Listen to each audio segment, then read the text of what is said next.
Yang selalu mindset yang selalu gua pakai ya Mas, untuk bisa berdamai dengan semua kejadian yang terjadi di hidup gua itu adalah, gua harus paham bahwa masalah adalah tiket dari kehidupan itu sendiri, Mas. Oke. Mhm. Jadi karena tiket dari hidup Mhm. adalah masalah, Mhm. sangat sombong buat kita kalau kita ingin hidup tanpa ada masalah. Satu-satunya yang tidak punya masalah, itu biasanya sudah dikubur, Mas. Karena masalahnya dia jadi masalah orang lain. Iya, iya. Kacau ini. Eee, Iya, iya, iya, iya, iya, iya. karena buat saya, Mas, ya, buat saya tiket yang harus kita bayar untuk kita hidup di bumi ini adalah, ya masalah. Heeh, Waktu kita masih kecil, tentunya masalahnya yang menanggung masih orang tua kita, heeh, heeh. iya kan? Karena kan sampai taraf tertentu kan memang orang tua bertanggung jawab untuk menghidupi anak, sampai nanti dia bisa menghidupi dirinya Oke, sendiri. oke. Kalau dia masih kecil, masih umur 5 tahun, masih 12 tahun, kalau gua pinjem istilahnya sebelum akil balik lah ya, Mhm, mhm. atau sampai dia keluar, bisa berdiri dengan kaki keluar, itu masih masalahnya orang tua gitu. Mmm. Tapi nanti kan begitu kita sudah mulai hidup, kita mau memilih ini, ya tiket dari hidup itu masalah. Nah, kalau buat gue secara pribadi nih Mas ya, silahkan percaya apa yang kamu percayai. Kalau menurutmu, kalau menurutmu fashion terbaik itu adalah fashion yang menutup aurat, monggo. Mmm. Kalau menurutmu terbuka juga nggak masalah, monggo. Mmm. Tapi pastikan itu diterapkan hanya untuk dirimu. Gitu aja sih sebenarnya. Karena kan yang, ya balik lagi kayak yang gue bilang tadi, Heeh. kerasnya ke dalam gitu. Iya, iya, iya, iya. Jangan keras keluar gitu. Ya silakan percaya apa yang ingin kita percayai, Mhm. silakan amalkan apa yang kamu percayai, tapi ya kamu juga harus sadar, kita juga harus sadar bahwa di saat yang bersamaan ada loh orang-orang yang tidak tidak mengamalkan apa yang kita percayai Mhm, gitu. mhm, mhm. Dan jangan alergi satu sama lain, nggak boleh alergi dengan satu sama lain. Dan ketimbang kita mencoba mengkoreksi orang lain karena berbeda dengan kita, kenapa Mmm. nggak kita lebih memperkuat aja gitu? Bukankah bukankah saat kita bisa tetap konsisten dengan apa yang kita percayai di tengah-tengah yang berbeda, itu menunjukkan kadar keimanan kita terhadap apa yang kita Mmm. percayai kan? Mhm, mhm. Maksud saya kan gini Mas, sebenarnya pada akhirnya kalau kita percaya sama agama atau percaya sama apapun, value keimanan kita itu kan dilihat dari seberapa konsisten kita mengamalkan apa yang kita percayai di tengah-tengah arus yang berbeda. Mmm. Eee, tapi pada prinsipnya memang tadi yang menarik yang disampaikan Bang Coki, pada prinsipnya bahwa remote kebahagiaan tuh bener-bener kita pegang sendiri gitu, tidak Betul, kita titipkan ke apa yang kita punya, orang betul. yang kita cintai gitu ya Bang Saya ya? rasa pada akhirnya banyak orang menjadi memiliki standar kesuksesan atau standar kebahagiaan tertentu karena terlalu banyak main sosial media sih, Mas. Oh, oke, Karena kan oke, sosial oke. media ini kan gini, sosial media ini kan memang pada akhirnya apapun yang kita upload itu melalui proses editing kan. Mhm, mhm, mhm. Kita jangan ngomong mengenai harta dulu. Kita mau upload foto aja, foto yang kita lihat di sosial media dari orang itu sudah melalui proses tuh. Mmm. Kita foto sekali kalau jelek diulang, foto Iya. 2 kali kalau jelek diulang. Jadi sebenarnya itu tidak menggambarkan sesuatu yang otentik, ngerti Heeh, nggak sih Mas maksud saya? originalitasnya ya Yes. gitu ya. Nah, balik lagi juga mengenai karena banyak orang main sosial media, terus dia ngelihat kayak si ini naik private jet kemana, si ini punya supercar, si ini punya apa. Bagus, tapi kan kita nggak pernah tahu cerita di balik itu. Heeh. Apakah benar dia karena memang punya Iya, uangnya, iya. ataukah karena memang dia apa, kan kita nggak pernah tahu gitu. Iya, iya, Sehingga iya. akhirnya karena kita dibombardir dengan Mmm. Mhm, ekspektasi-ekspektasi yang mhm. tidak quote and quote ya, ekspektasi-ekspektasi yang tidak realistis mengenai standar kebahagiaan dan standar ketenangan atau standar apapun itu, akhirnya yang nonton sosial media tuh lama-lama jadi tanpa dia sadari dia jadi ngikut ke standar itu gitu. Padahal kan sebenarnya kalau kita punyanya 5, yang di-expect dari kita ya sebenarnya ya 5 gitu. gini, nggak ada yang salah dengan mengupgrade diri kita menjadi lebih baik, nggak ada yang salah. Cuman permasalahannya kan saat kita mengupgrade, kalau ini konteksnya finansial ya, kalau kita mengupgrade diri kita untuk memiliki status finansial yang lebih baik, tapi dalam proses menuju ke sana kita jadi lupa apa ya istilahnya, kita jadi lupa live our life, kita jadi lupa kebahagiaan-kebahagiaan kecil. Untuk apa gitu? Iya, dapat banyak, tapi kita nggak punya skill untuk mensyukuri, memaknainya gitu ya kira-kira ya. Kan hampa juga gitu. Iya, iya. Gini Mas, gue tuh pernah ada gue inget banget, karir gue tuh meledak tahun 2018. Karir gue meledak tahun 2018. Gue bisa bilang tahun segitu itu momen dimana job itu masuk terus. Oke. Sekarang masih, tapi dulu tuh peaknya tuh kayak hampir setiap hari syuting gitu. Gua bisa dibilang pada saat itu mau punya apa sebenarnya bisa. Gitu. Dan cukup bikin kecanduan sih saat kita lihat ada duit masuk, kita juga gue kerja lagi gitu. Sampai akhirnya gue ada di titik di mana anjir kalau gue kerja terus nikmatinnya kapan? Nah, iya ya. Penting gitu, buat teman-teman semua tuh. Kita bisa aja berpikir kayak, nggak apa-apa, gue kerja aja dulu, sampai nanti duit gue segini, baru nanti gue pensiun, baru gue nikmatin ini, gitu. Boleh kalau kayak gitu. Cuman kan loophole-nya dari argumen itu kan adalah, kita nggak pernah tahu kita meninggalnya kapan. Betul. Bener ya. Iya gitu. Tahun Jadi depan udah iya. Ini, gitu ya. Jadi menurut gua sebenarnya silahkan kejar ambisi kalian, silahkan kejar ambisi kita lah. Kita boleh kejar ambisi kita sebaik-baiknya, boleh kita ngotot dengan apa yang kita inginkan gitu. Tapi jangan lupa untuk hidup juga. Harus proporsional, harus ada jeda gitu. Iya.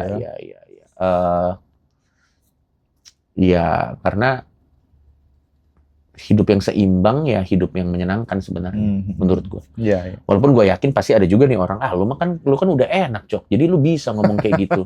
Gue nih masih miskin nih misalnya, gue susah nih untuk bisa kayak gitu. Ya malah gue ngomong begini nih karena gue udah ngerasain gitu.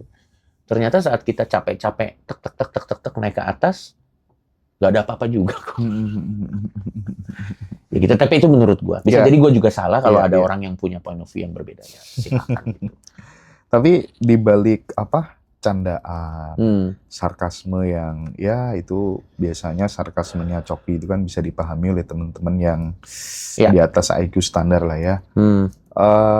Ada nggak sih momen yang paling misalnya kayak luka batin yang sangat emosional yang membuat Coki sedih, yang itu publik itu nggak tahu gitu momen paling emosional di balik canda dan sarkasnya Coki? Jadi kalau gua biasanya semua jokes yang gua keluarkan untuk menjadi konsumsi publik, Mas, gua pastikan gua sudah berdamai dulu dengan permasalahan itu. Jadi kan balik lagi, jokes itu datang dari sebuah keresahan kan. Jadi nggak semua keresahan langsung tiba-tiba ujuk-ujuk gue bikin jokes. Iya. Kalau ini keresahannya ini datang dari diri sendiri, gue pastikan gue selesai dulu masalahnya dengan permasalahan tersebut.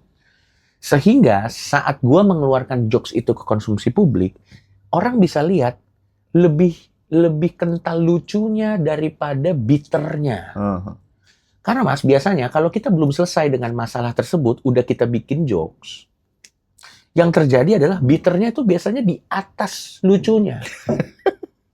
Tapi kalau kita sudah selesai dengan masalah tersebut dan kita keluarkan, nanti itu baru lucunya di atas bitternya gitu. Okay. Jadi kalau gua punya satu masalah nih misalnya, ada satu kejadian yang tidak mengenakan di hidup gua gitu, nggak langsung ujuk-ujuk itu gua bikin jadi jokes juga, enggak. Gue pastikan gue selesai dulu sama masalah itu, gue sudah istilahnya berdamai dulu dengan masalah itu.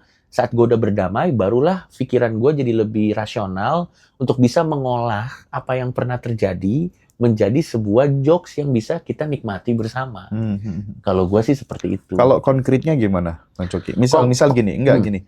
Kita kan kadang mengalami pola musibah yang kita anggap sebagai musibah, Yes. cobaan, hal yang tidak mengenakan itu kan Ya. polanya berulang gitu. Ya, betul. Nah, kadang kalau orang-orang yang bijak mengatakan pola berulang tuh karena kita tidak mau mengambil pelajaran dari pola itu gitu. Nah, Ya, tadi betul. kan Bang Coki mengatakan aku udah berdamai dengan masalah. Caranya gimana? Cara berdamai dengan masalah versi Coki gimana? Yang selalu mindset yang selalu gue pakai ya Mas, untuk bisa berdamai dengan semua kejadian yang terjadi di hidup gue itu adalah gue harus paham bahwa masalah adalah tiket dari kehidupan itu sendiri, Mas. Oke. Jadi karena tiket dari hidup adalah masalah, sangat sombong buat kita kalau kita ingin hidup tanpa ada masalah. Satu-satunya yang tidak punya masalah itu biasanya sudah dikubur, Mas. Karena masalahnya dia jadi masalah orang lain. Kacau ini. Iya, karena buat saya, Mas ya, buat saya tiket yang harus kita bayar untuk kita hidup di bumi ini adalah ya masalah. Waktu kita masih kecil, tentunya masalahnya yang menanggung masih orang tua kita. Iya kan? Karena kan sampai taraf tertentu kan memang orang tua bertanggung jawab untuk menghidupi anak sampai nanti dia bisa menghidupi dirinya sendiri. Kalau dia masih kecil, masih umur 5 tahun, masih 12 tahun, kalau gua pinjem istilahnya sebelum akil balik lah ya, atau sampai dia keluar, bisa berdiri dengan kaki keluar, itu masih masalahnya orang tua gitu. Tapi nanti kan begitu kita sudah mulai hidup, kita mau memilih ini, ya tiket dari hidup itu masalah. Nah, dengan mindset seperti itu, pada akhirnya gue merasa bahwa saat ada masalah yang terjadi di gue, Mas, gue tuh ngelihatnya kayak setidak-tidaknya saya hidup gitu. Karena ada orang lain yang tidak beruntung karena tidak hidup gitu. Setidak-tidaknya hidup. Dan bukan sesuatu yang apa ya Mas ya? Bukan sesuatu yang bagaimana banget kalau kita kena masalah gitu. Gini Mas, terkadang tuh orang suka meromantisasi permasalahan menjadi sesuatu yang lebih daripada yang seharusnya.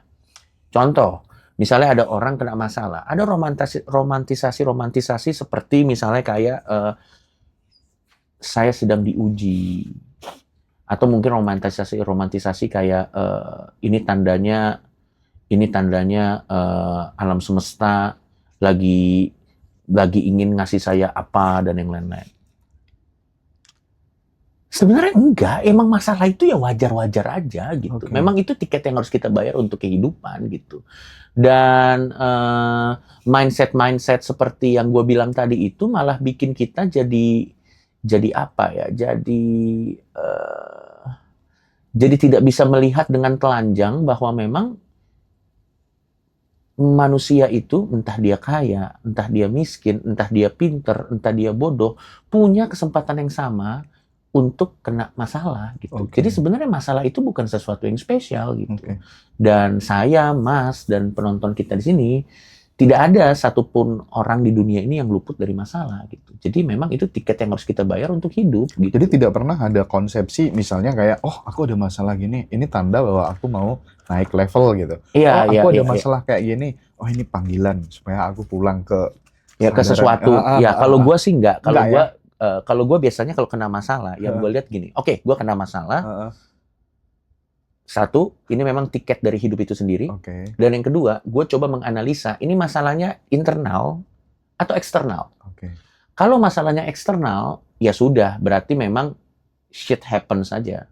Masalah eksternal tuh misalnya gempa bumi, atau tiba-tiba kita lagi semua baik-baik aja, kita kena banjir bandang. Kalau masalah gempa bumi kan ya itu udah di luar kuasa kita untuk bisa menghindari itu ya. Tapi kalau masalahnya internal, ya udah gue coba breakdown ke diri gue. Kenapa sih ini bisa terjadi? Apakah memang gue mengulangi pola yang sama, yang salah, sehingga masalah yang sama bisa terulang kembali? Atau memang saya harus mengganti circle? Atau memang ada kebiasaan yang harus saya hindari? Jadi gitu. Jadi gue kalau ngelihat masalah itu jadi mindsetnya udah gitu. Ada masalah, Oke, wajar untuk bersedih sampai taraf tertentu yang wajar. Baru habis itu gue langsung membedah, Mas, kayak ini masalahnya terjadi karena eksternal atau internal. Oke, oke, oke. Kalau ini terjadi karena internal, oke, apa yang bisa saya lakukan sebagai bagian dari internal ini untuk bisa memastikan supaya kemungkinan masalah ini terjadi ke depannya bisa dikurangi atau tidak terjadi lagi. Kalau masalahnya eksternal, ya sudah, kita terima dengan rendah hati bahwa memang tidak ada di dunia ini yang kebal dengan masalah. Karena masalah adalah tiket dari hidup itu sendiri. Iya, karena masalah adalah tiket dari hidup itu sendiri Keren gitu. Karena perspektifnya. ya kita tidak boleh sombong untuk emang salah saya apa sih sampai saya kena masalah sebesar ini? Nggak ada, salah Anda nggak ada, salah Anda ya hidup. Coba dikubur ya. Aduh.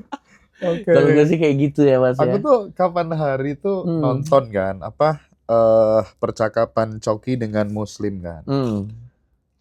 Agak kaget ketika kemudian Coki yang tadinya agnostik transform ke ateis, terus kemudian ternyata kagum sama yang namanya Sunda Wiwitan. Nah, jadi aku jadi bertanya-tanya kenapa ya Coki tertarik dengan sistem spiritual lokal gitu, apakah karena ya menghayat kepercayaan. Kalau di tempatku kan ada kejawen, segala macam. Apakah karena di situ ada ruang kesadaran batin yang tidak harus dikaitkan dengan Tuhan atau bagaimana, Coki? Karena menurut gue ya, Mas, ya, mungkin gue mungkin gue ada beberapa perbedaan mengenai logika mistikanya. Iya. Tapi terlepas dari logika mistikanya, kenapa gue kagum dengan penghayat kepercayaan, entah apapun itu namanya ya. Karena menurut gue, mereka adalah, para penghayat kepercayaan ini adalah orang-orang yang memang lebih gampang, mereka tuh terkoneksi dengan alamnya tuh, istilahnya, bagus sekali gitu, Mas. Iya. Mereka terkoneksi dengan alamnya tuh baik sekali gitu, sehingga lebih mudah buat mereka untuk bisa koeksis atau hidup berdampingan dengan alam, gitu kalau buat gue. Jadi gue sangat menghargai para penghayat kepercayaan karena ya mindset mereka untuk hidup berdampingan dengan alam ini sangat-sangat kental gitu, sangat-sangat kental. Dan gue tidak pernah melihat sejauh ini ada para penghayat kepercayaan yang mengganggu kepercayaan lain. Karena buat mereka, untuk menghayati kepercayaan mereka menggunakan semua kemampuannya, semua sumber dayanya untuk menghayati apa yang mereka percaya. Jadi belief systemnya ke dalam, Mas. Ke dalam? Ya, belief systemnya ke dalam. Karena semuanya ditarik ke dalam ya. Kalau ditarik di luar kan akhirnya terjadi perbedaan, perpecahan, konflik gitu. Tapi kalau ditarik ke dalam, persamaan yang muncul. Betul, mereka menarik ke dalam gitu. Mereka tidak punya waktu untuk membanding-bandingkan apakah kepercayaan saya lebih baik daripada kepercayaan Anda. Gue tidak pernah lihat itu. Ada debat penghayat kepercayaan dengan penghayat kepercayaan lain. Coba kita cek mana yang lebih benar, saya atau enggak. Mereka belief sistemnya ke dalam, rata-rata ya. Mungkin saya tidak, sepemahaman saya semua rata-rata ke dalam gitu. Dan menyenangkan nggak sih kita punya orang yang fokus sama ketenangan jiwa kita sendiri ketimbang ngurusin apa yang orang lain imani gitu. Kayak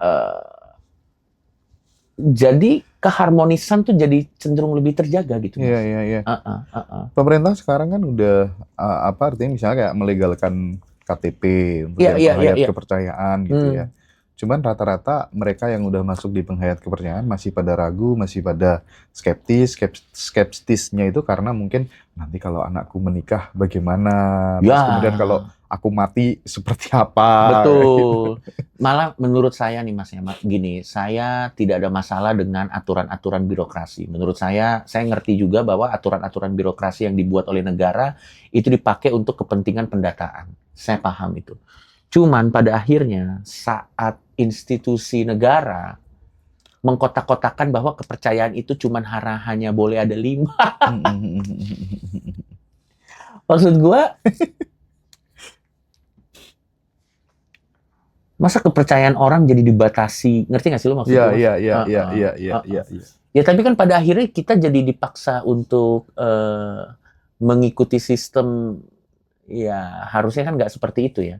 Harusnya idealnya, ini menurut saya sekali lagi bisa jadi saya salah. Idealnya harusnya sistem pemerintahan itu memfasilitasi setiap kepercayaan masyarakatnya gitu. Tapi saya rasa pasti pemerintah juga memiliki keterbatasan di masalah ini gitu. Mungkin dengan sumber daya yang ada, mereka hanya sanggup memfasilitasi 5 agama besar saat ini. Atau kalau terlalu banyak, itu nanti natanya susah tuh. Betul. Iya, mungkin karena mungkin juga kepentingan politik iya, dan 5 aja berantem terus kan. Jadi mungkin saat ini dengan segala keterbatasan sanggupnya hanya memfasilitasi 5. Tapi sebenarnya idealnya ya harusnya semuanya di negara. Iyalah.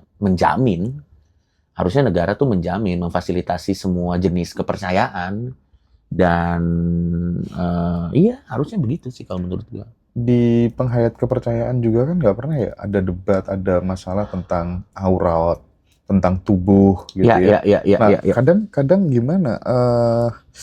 Kayak misalnya aurat tuh agama terlalu masuk ke privasi seseorang. Sebut aja misalnya kayak kita kan setiap orang udah ada yang namanya nafsu, ada birahi, itu kan juga kalau misalnya percaya Tuhan katanya ciptaan Tuhan, kenapa harus dimusuhi juga? Itu gimana?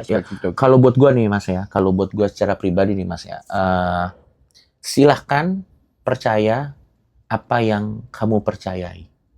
Kalau menurutmu fashion terbaik itu adalah fashion yang menutup aurat, monggo. Kalau menurutmu terbuka juga nggak masalah, monggo. Tapi pastikan itu diterapkan hanya untuk dirimu. Gitu aja sih sebenarnya. Karena kan yang ya balik lagi kayak yang gue bilang tadi, kerasnya ke dalam gitu. Jangan keras keluar gitu.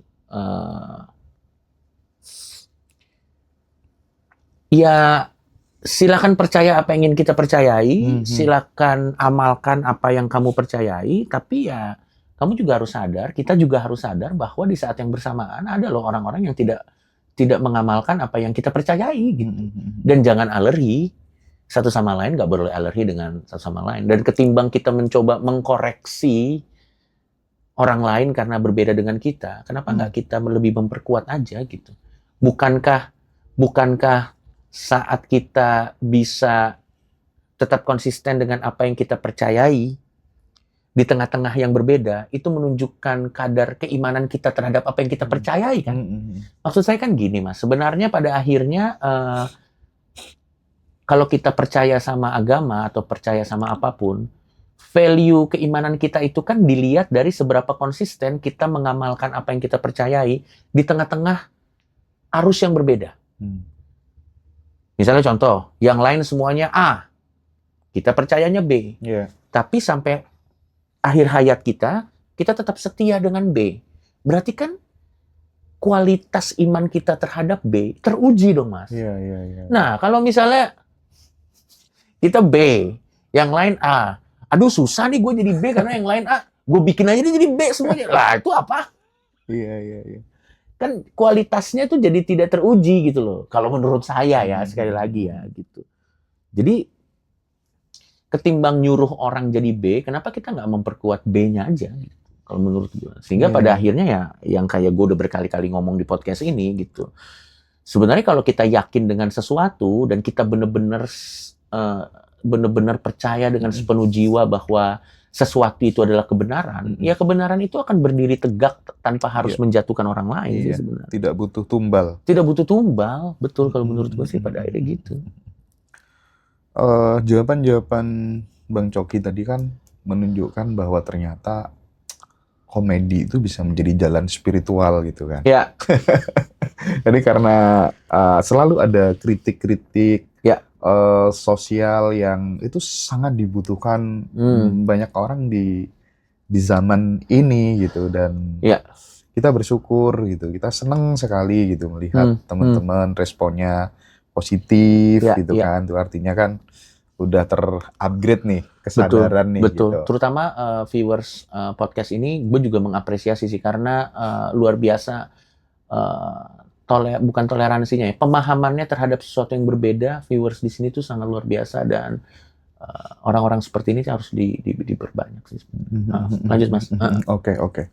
Bang Coki, kalau sekarang nih melihat kan banyak ya kekhawatiran. Banyak isu apa tuh, misalnya kayak Perang Dunia Ketiga, Ya. terus kemudian konspirasi, itu kan sesuatu yang serem-serem, menakutkan. Betul. Waduh, nanti anak cucu kita gimana, Betul. gitu kan. Betul. Bahkan insting meramal atau memprediksi sama aja ya. Ya. Bisa jadi nanti ke Perang Dunia Keempat itu senjatanya adalah tombak dan batu lagi. Artinya ada potensi kembali ke zaman kuno jika kemudian Perang Dunia Ketiga akan terjadi gitu. Betul. Nah, bagaimana sih kapasitas Coki melihat hal-hal seperti itu sehingga tidak mempengaruhi produktivitas, tetap damai, itu gimana sih? Iya. Jadi ada sebuah cerita nih Mas. Jadi waktu gue baru keluar dari sekolah. Waktu gue baru keluar dari sekolah. Jadi kan gue pernah harus sekolah dulu lah karena gue terjerat masalah dengan obat-obatan terlarang ya waktu itu. Gue harus keluar dari situ. Gue merasa kayak, aduh gimana nih nanti ke depannya, saya kerjanya apa? Masih diterima lagi nggak? Pokoknya banyak berkecamuk lah mengenai ke depannya itu seperti apa gitu. Ada temen gue, dia bijaksana banget, dia bilang begini, kapasitas otak kita itu luar biasa, tapi jangan dibebankan untuk memikirkan hal-hal yang belum tentu terjadi, belum tentu terjadi atau bahkan belum terjadi, Mas. Sehingga dia dengan bijaksana ngomong seperti ini. Hidup untuk hari ini, hidup aja untuk hari ini dan berpikir untuk hari ini. Menangkanlah hidup lo itu hari demi hari, bukan tahun demi tahun, bukan bulan demi bulan gitu. Nah, dari situ gue dapat pencerahan bahwa pada akhirnya yang harus kita lakukan untuk bisa mencapai apapun yang kita capai, entah itu kebahagiaan atau apa, kita menang setiap hari aja dulu. Misalnya hari ini kita pakai target-target yang kecil-kecil aja, Mas. Kayak misalnya aku hari ini pengen produktif, udah itu aja. Kalau hari ini udah berhasil, dirayakan. Present moment terus ya. Present moment aja. Oke, gue udah berhasil hari ini. Oke, gue udah berhasil, gue udah menang hari ini. Kalau gitu besok sekarang saya harus istirahat dulu supaya besok saya menang lagi. Karena kan keberhasilan itu adalah kumpulan dari kemenangan kecil, Mas. Nah, balik lagi pertanyaan Mas, bagaimana dengan Perang Dunia Ketiga, dengan kemungkinan bahwa nanti dunia akan hancur apa segala macam. Kalau buat gue Mas ya, gue sangat percaya dari hati gue yang terdalam bahwa dunia itu pada akhirnya pasti akan hancur. Maksud gue tuh kehancuran dunia itu sesuatu yang tidak terelakkan. Apalagi dengan banyaknya masyarakat atau banyaknya orang yang punya ego, banyaknya kepentingan politik dan lain-lain. Dunia itu pasti akan hancur, cepat atau lambat dunia itu pasti akan hancur. Entah karena kebodohan manusianya sendiri sampai akhirnya kita menjadi perang satu sama lain, perang dan akhirnya hancur semua, atau karena keserakahan kita, sumber daya alam dihancurin sampai akhirnya menciptakan bencana alam yang memusnahkan manusia. Gua percaya pasti bumi ini akan hancur. Cuman sambil menuju ke sana, sambil menunggu kehancuran itu ya. Jadi gini, sambil menunggu kita berfokus ke diri kita aja gitu. Kita melakukan apa yang terbaik gitu. Karena kan kita sering lihat Mas, misalnya ada fenomena alam A. Tiba-tiba semua orang komen tuh. astaga tanda-tanda kiamat. Iya, iya. Misalnya ada fenomena alam B, Hmm. astaga tanda-tanda kiamat. Iya, iya. Misalnya ada si ini perang sama ini, astaga tanda-tanda kiamat. Gue bingung apa sih obsesi orang sama kiamat? Tenang aja, itu akan datang sendiri gitu. Tenang aja, gak usah itu pasti akan datang sendiri. Ketimbang kita mikir-mikirin kapan kiamat, bagaimana terjadinya kiamat, mending kita produktif aja sama diri kita sendiri gitu.